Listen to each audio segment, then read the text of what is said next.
Sheikh Mohammed tried to help Ahmad. He recited Quran over him and sprinkled the house with blessed water.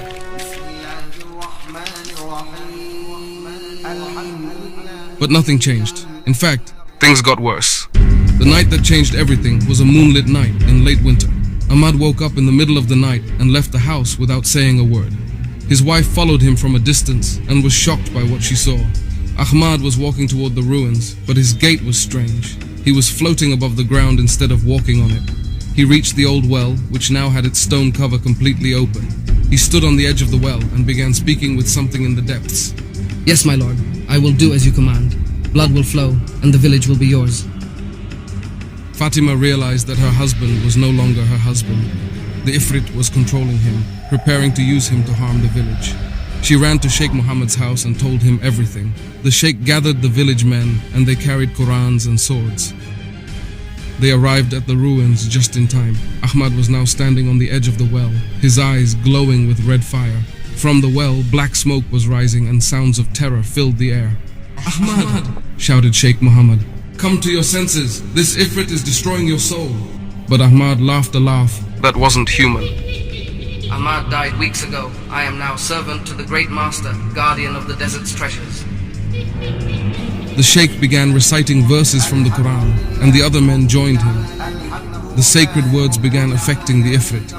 Ahmad started screaming in pain, and the black smoke began retreating into the well. "You will not win," screamed the Ifrit through Ahmad. "This land has been mine for thousands of years." But the Sheikh continued reading, and the power of faith was stronger than the Ifrit's evil. Suddenly Ahmad fell to the ground, and black smoke came out of his mouth, returning to the well with a terrifying scream that shook the earth. The men rushed to seal the well. They brought large stones and cement and closed the opening forever. Sheikh Mohammed wrote Quranic verses on the stone covering the well and poured blessed water over it. Ahmad woke up hours later, but he remembered nothing of what had happened in the past weeks. He was weak and sick, but his eyes had returned to their natural color and his soul was free. But the village learned a lesson it would never forget. Some places should be left alone and not disturbed. To this day, the people of the region avoid the ruins, and the old well remains sealed, covered with sand and stones.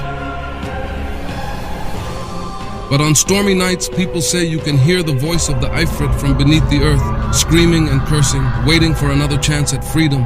And if you ask the elders about the place, they will tell you, there are places in this land older than man, and evils from darkness itself.